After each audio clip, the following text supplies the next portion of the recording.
New managing moderators. Okay. Introducing managing moderators. YouTube has their own new features they are trying to introduce. Guys, how is everyone doing? As you come here, I want to say thank you for showing up. How was your day? Welcome back to Power White. This evening, I have a little time and I want to discuss with you trust.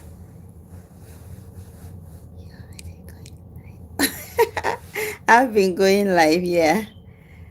I've been going live. Thank you so much for supporting and encouraging. Yeah, I've been going live. I just have not had the time to, but I have to, guys. I have to. Welcome back to Power White, guys. Today I want to talk to you about. You guys know my book will be coming out sometime this month. The editing, one of them is completely done. Thank you so much, Digital Aaron. We need to talk. We do. Towards the end of this month, we will have to get this book out finally, right? The healing book is ready. The parental alienation book is still with in the editing phase. The healing book, I understand, about 98% ready for it to be published, in terms of getting it out of the hands of the editor. So whilst we are waiting for that, I want to tell you about trust, how parental alienation affects trust. Today I was actually in a class and I was thinking about how trauma, of course, in terms of the book, but also how trauma does affect the brain and the brain development, a child's brain development. But I thought that would be a little bit too broad. I will address that at some point, but I thought I would narrow it down and make it simple. So I want to discuss with you trust. You see, when you are trying to build a relationship, parental alienation and trust. Yes, when you want to build a relationship, you build a relationship on trust. How do you acquire trust and how do you gain trust? Personally, in my parental alienation days, I made sure I don't lie to my kids. I made sure that their needs and their requests and stuff, I assure them. I'm a single mom. I may not have everything they ask me, but if they need something, I always spoke to them about it. I discussed with them. I told them when I would do it. Let's say they are coming to me or they are with me this week and they are going back to their dad and they ask for jollof rice. Yes, as simple as jollof rice. And I look at it. Me, I don't like some of the foods they eat, right? But I have to cook it for them. And then I tell them that, okay, you are going back this afternoon. If I cook jollof rice last night, it will be there and it won't be fresh when you come back. So what I would do, I would suggest is let's eat this or let's eat out for the night and then because tomorrow morning you are going and nobody will have be eating this food. So when you come back, I will fix you the jollof rice. So on a day that they come, I'll come back from work. I'll cook for them. I'll cook the jollof rice before I pick them up. So when they came, oh mom, you kept your words or this or that. These are in little things like that. That's how I made sure they trusted what I say. I said to them, my relationship with them, their demands, their needs, stuff like that. Give me a minute. I think my balm is all over the place. You see, so everything I talk about here, I talk about it based on my opinions, my knowledge, my experiences, aside the many clients I've had, their experiences also, and back it up with research. So as a result, today I want to discuss with you about trust and assets. pertains to parental alienation. How parental alienation affects children and the development of trust. Parental alienation is not what? It's not a simply high conflict parenting issue.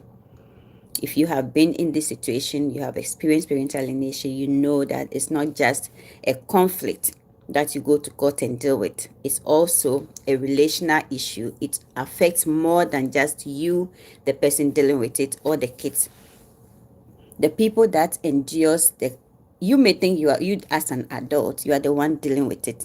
But at the end of the day, the person that is dealing with it, that is having the severe impact of it, the negative impact of it, is who? Is the child, not you. Not only you, but the child. Because the child is the one that is going to go through all the continuum of life and go through different phases of development with this kind of situation. You get it? It's what? It's a form of psychological manipulation. We already know that. We already know what parental alienation is. If you've been following me, you know. If not, guess what? The book will come out and you get that from that. So I would like to focus on trust, like I said. So the foundation of trust when it comes to parental alienation, that is broken because there is somebody somewhere that wants the child to be on their team. They are going to do whatever it takes to get that child on their team. They are not going to be honest. They are not going to be loyal.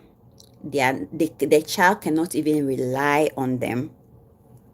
But they will do everything in their power to psychologically groom this child so that that child gain trust for them based on false assurance, based on false presentation, based on false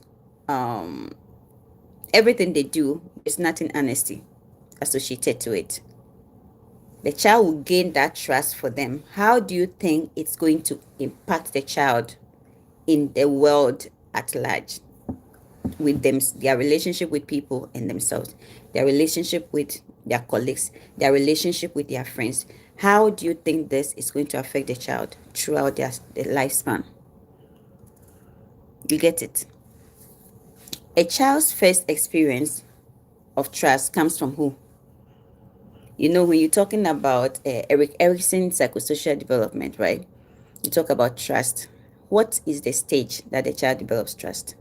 When you give birth to a child, the child trusts that when they cry and they are hungry, you will come to their aid. When they are hungry, they will cry. When they want a diaper change, they will cry. Through that, they build relational instinct. They build trust. They get to know that if they are hungry and they cry, that is the call for help and someone comes to their aid. On the other hand, children with trauma, they will cry. They will cry. Children, like, excuse me to say, foster care home children. A child like that in foster care home who don't have the biological parent there. They cry, they cry, they cry. And then they start to self-soothe.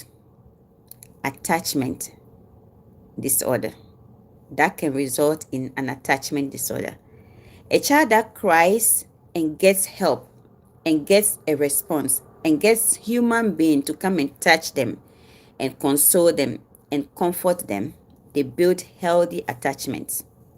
A child that cries and then begin to self-soothe, that child don't develop healthy attachments. People that develop trauma-related attachments like that become self-reliant. Like some of us, we are self-reliant. We know when we cry, nobody will come to our aid. In psychology, that kind of attachment is called reactive attachment disorder. In mental health, trauma-related attachment disorder like that is called reactive attachment disorder. So, would you rather be a good parent? Would you rather be there for your child? Would you rather build a healthy relationship? Would you rather avail yourself for the child to find you that you are a person they can rely on so that they build healthy attachments? Or you would rather be that parent that this is Candy, you pull it back. This is candy. You pretend you are giving the candy. You assure them, I'll see you this day, that day. Hi. Wilma Linoy. How are you? I see you. Thanks for coming. Don't forget to like the live for me on YouTube. You see that? So the child would not build healthy attachments if this kind of relationship that is based on false presentation continues. I always tell people that most of the mental health disorders, especially as it relates to trauma, it came from our support systems. It came from people we relate to. It came from the people that raised us. It came from our environment. And these are some of the issues when it comes to parental alienation. A parent that is not there, that don't want to be there, however, uses the child as a weapon and think they are hurting the other parent. You are ruining your whole generation that comes after you. You are creating another human being that don't know how to learn healthy attachments and how to trust people in a healthy way. As a result, they will sense what seems to be like trust, what seems to be like loyalty, what seems to be like commitment. When they get to the face of relationships, then they have to choose intimate partners. They don't learn how to deal with rejection. Rejection is real and it's part of life. If you have healthy attachments, you are going to learn also healthy ways of dealing with rejection. You are not going to be disappointed when people reject you. In fact, you are going to be stronger. You're going to own it because you have developed the mindset that rejection is real. When you apply for a job right now, what happens? Many people, you're not the only one applying for the same job. You may stand out with your resume, but your communication skills, your interpersonal relationships, and your ability to even sell yourself and talk about your wonderful looking resume on an interview may end you the job or let them select someone else with you. You're going to be there and going to receive that email back. I know if you are a nurse and like me, sometimes you get arrogant, like, oh, whether they take you or not, you get a job anyway. Because you know that it's not only you, but you also know that if you're looking for a job, you'll get it. But that's not the case in every instance. I used to tell people that, oh, I never fail an interview. I never fail an interview until I got a letter, an email. Those emails and say, oh, we have to move someone else. That's like, we move on with someone who is more qualified. I'm like, more qualified? Who else is more qualified? But it is what it is. You learn how to brush it off and keep it moving. When a parent repeatedly alienate, right? What you are doing is you are interrupting the essential pathway of development.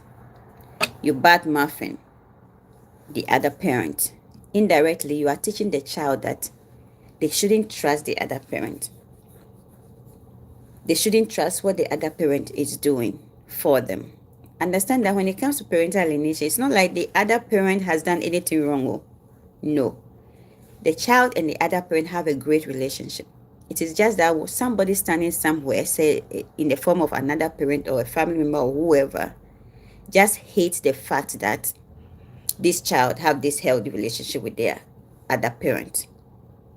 They either don't like this parent so badly that they have to create enmity between the child and this parent. So they have to change the way the child sees this parent. Trust is being altered there. The child is now going to see the parent and feel weird, like soon as they see that parent, they are perceiving the parent with the things that this other parent told them. And that affects trust. That affects how the child chooses to relate with the other parent. How do you think this is also going to help the child develop in the general scale, on the bigger scale in terms of the world? So parental alienation does alter the child's brain in terms of how they choose to trust, how they choose to feel, how they choose to perceive. So from the very get-go of the child's life, you are altering how they choose to see the world. Yet, you said you love that child. Can you explain to me how that is possible? You cannot say you love a child whereby you are still teaching that child to not feel free in the world. You cannot say you love your child so much that when it's time for the other parent to pick the child up, you're telling the child, I thought you agreed to come here with me. I thought we planned to go here. Tell your mom this and that. You're teaching them to lie from the get-go. From the very get-go of their development, you are teaching these children to have altered perception of the world, to see people as evil, but they are not. So you cannot blame such a child that start developing anxiety because they see the other parent, because it happens. The child trusts the parent. You were able to alter their perception and their feeling, their mood, and everything about them and how they choose to see their other parent. So when the other parent comes, let's say Christmas, and they brought things to them and stuff, they start having attitude. They don't even trust the gift, the packages, and the relationship anymore. They are going to go to stay in their room. When you are sleeping and snoring at night, they are having nightmares. They now have to think between pleasing you and also how to decide, do I even want this relationship with this other parent? If you get my books, these books explain it very well. It will help you to understand what exactly parental alienation is doing. And the saddest part of this whole thing for me is the fact that these kids goes on to have anxiety disorder, depressive disorder. Sometimes, as a result of the behavior issues that come up, they end up being tagged with defiance disorders. What are you doing? It's you who is creating the defiance disorder. Antisocial personality disorder. The child becomes hateful to the point where when they see the other parent. I have a child, like that child is being abandoned, and this is an African child. He's been abandoned by his parents. I beat my mom all the time. A 10-year-old. A 10-year-old. Just say, you don't have to do anything. And he start attacking you. You see that somebody is creating these conditions. And then when you can't handle it, you leave them for the system and take off, go live your best life. The situations that we are creating is leading to placement of our kids in mental health institutions. It's so real. It took me 10 years to want to take an action, want to start talking about, want to write this book, to initiate a proposal, to not just write a book for you, but there's also a proposal version that is going to go to policymakers when it comes to the family law courts in Maryland, because something has to be done about it. The judges need to understand what is going on and how their decisions are affecting the increased level of trauma or increased level of children that are being placed in systems. And somebody have to do that. And so that's what I'm doing.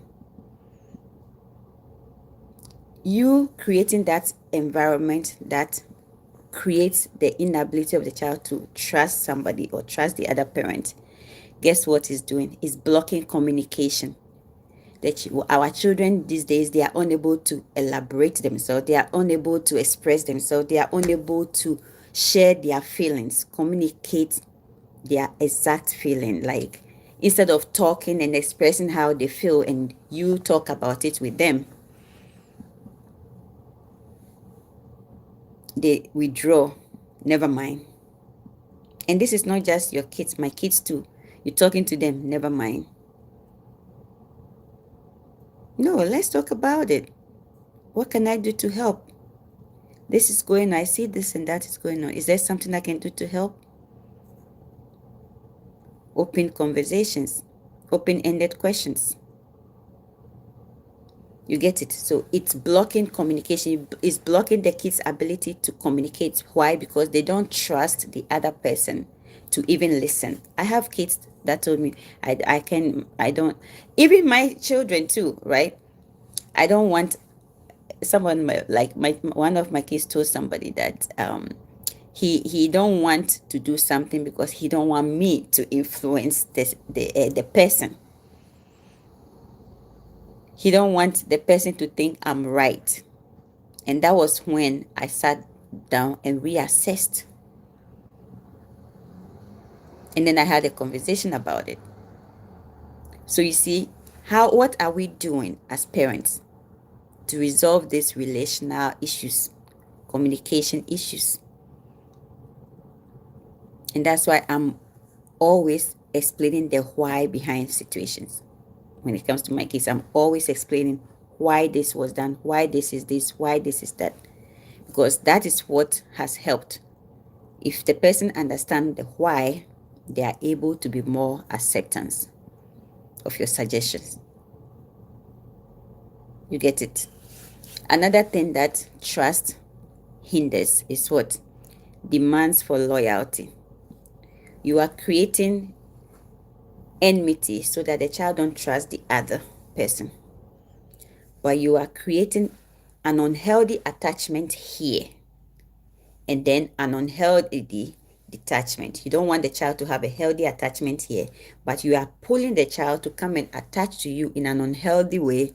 Trust you, build a loyalty, a toxic loyalty system with you. They are trusting you based on the false things you've groomed their brain with.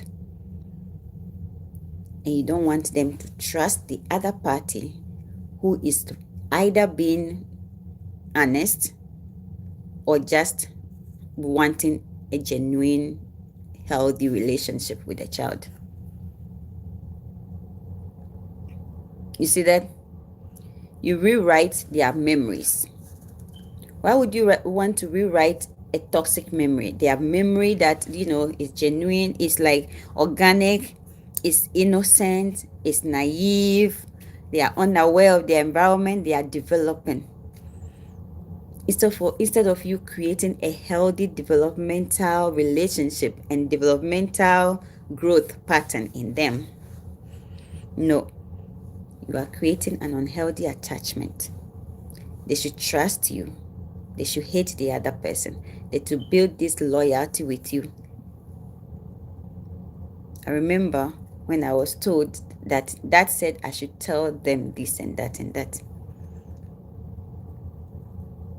So creating enemies for somebody, using your kids to destroy the child's ability to develop an independent thinking ability. How is that helping the child? So trust that's need to be built in a healthy way. If you alter it, it's not just affecting whoever is involved, but it's destroying a child's life.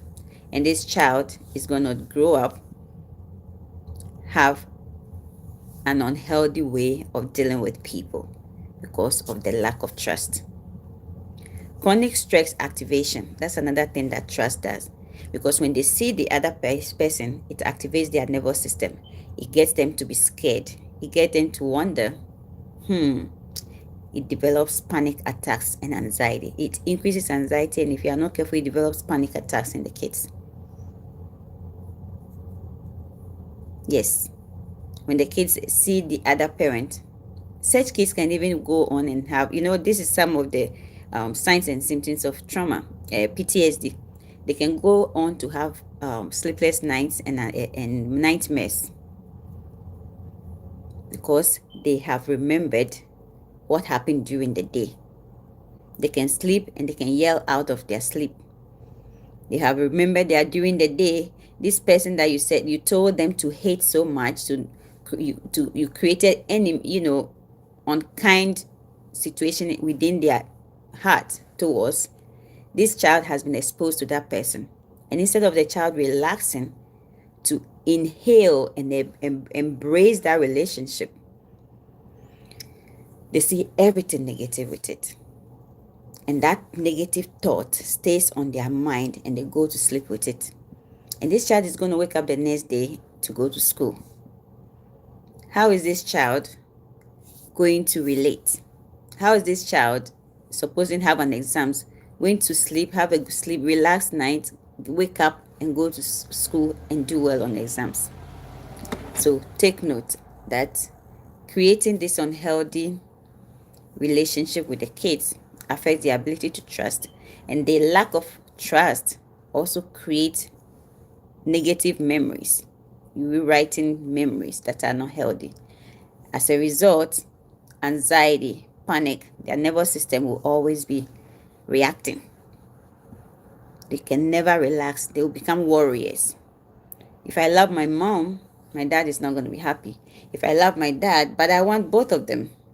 I saw a video recently on social media that one Brahma in Ghana did. There's this 15-year-old that drives his dad's car, leaves home, stays with his friends, leaves like Friday and don't come back. Why? Because his mom left his dad's house. He went to visit his mom and he found a guy with the mom and don't understand why the parents are not together. Says that father never brings another woman to the house because father is probably respecting him and does it outside. And that is what I keep telling mothers, single mothers especially. Be very mindful. You don't know how your actions affect these kids. The kids are dealing with grief, loss of your relationship that has gotten nothing to do with them. You staying together and having a healthy relationship positively impacts their life, their mood, they become more outgoing, more happier, more focused, more attentive. Now you are separated. You left them in the wilderness to be thinking of what might have happened. Why is mom not back? Why is this? Why that? And the child I'm talking about, the video I saw, he said until his parents come back together, they should never think he will listen to them. At 15. But if he doesn't listen to them, who is it negatively affecting? A 15-year-old in Ghana without a driver's license that has been taught how to drive by his dad, takes his dad's car and leaves home, stays out for how many days and comes back. Who do you think is hurting here? How do you think this is affecting this child? Your actions are negatively impacting. You need to re-examine yourself when it comes to that. Hypervigilance, right? They have to think of, oh, mom is coming. They become guarded. Dad is coming. That shouldn't have to happen. That shouldn't have to happen. But your actions are resulting in that. That's why I keep saying that whether you are married or divorced, your kids deserve both of you in their lives. Parental alienation happens whether married or divorced. So it's important that you recognize the signs and how to stand against them and take healthy actions when it comes to parenting. Loyalty conflict, we're talking about that. Love becomes what's conditional. That's the one that is like, why should love be conditional? As you are here right now, you and me, if you find a relationship with somebody, you don't like it to be conditional, right? Love between a child and their parent should never be conditional. Love between you and God, whilst it's conditional, God makes sure your needs are met regardless. God favors you regardless. God still works things out in your favor regardless. But God still gave you a condition. For you to inherit the kingdom of God, you must do this and do that and do that. So if you want your kids to develop healthy attachments, you must not create conflict that creates environment for conditional attachments or conditional relationships. Some parents are mad with their kids because the child probably don't have to tell something to their dad. They did. They have a phone, but you went behind my back and called him. I'm gonna take your phone away. I'm gonna suspend your phone. I'm gonna this. I'm gonna that. All these things are not healthy environments that are helping with the development of the child's brain and their ability to trust. You get it? Your children should not have to earn your love and your relationship. Your children should have to just get your support. They should have you in their lives regardless. Is it their fault that you have your relational issues? It isn't. Yes, when they come there, it's expensive to raise kids, right? It's very expensive. So what's going to happen? You're going to have financial issues, financial crisis. How do you work through it as grown and healthy adults without blaming the child? Had it not been that the child came or the child came along, there would have never been a relational issue or a financial stress. Did you talk about that? Did you navigate? Did you find support? Did you think about ways to resolve that? Most of the time in divorce cases, children blame themselves. They think it's because of them. That's why their parents were no more. It creates stress on their brain. It creates anxiety in them. It creates pain in them. It makes them grieve. So it's important that you learn some of these things on a more deeper level, so that they will positively help your relationship and your approaches in dealing with the kids. The loss of a safe relationship with that child. The targeted parent is often the emotionally regulated, stable, nurturing adult. In parental alienation is always the case. However, which is why I'm bringing the policy aspect of these books. When it comes to parental alienation, the court perceives targeted parents differently. But in reality, targeted parents are the most available parent, the most nurturing parent, the most stable parent, and the most emotionally self-regulated parent. All these factors are things that raises kids in a healthy way. You get it? It helps with secured attachment approaches. A person that is self-regulated, is balanced, is nurturing. It helps with healthy attachments, consistency, empathy, and unconditional love. Always, a targeted parents always have these. Whereby alienated parents, like narcissists, they put up a show. and creates and craves and makes it, presents a picture, a perfect picture than it really is. So I want to leave this here. I can go on and go on and on and on, but my time, I didn't plan on spending so much time here. So short summary, you can use what? Parental alienation to destroy a child's relationship, destroy their ability to trust. However, learning about how it's negatively affecting the child and how to undo your tactics will also help with raising healthy, emotionally balanced kids. And I hope that helps. I will talk to you again in the next video. Have a good night.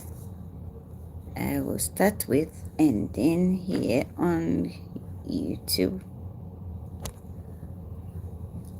and then here on TikTok.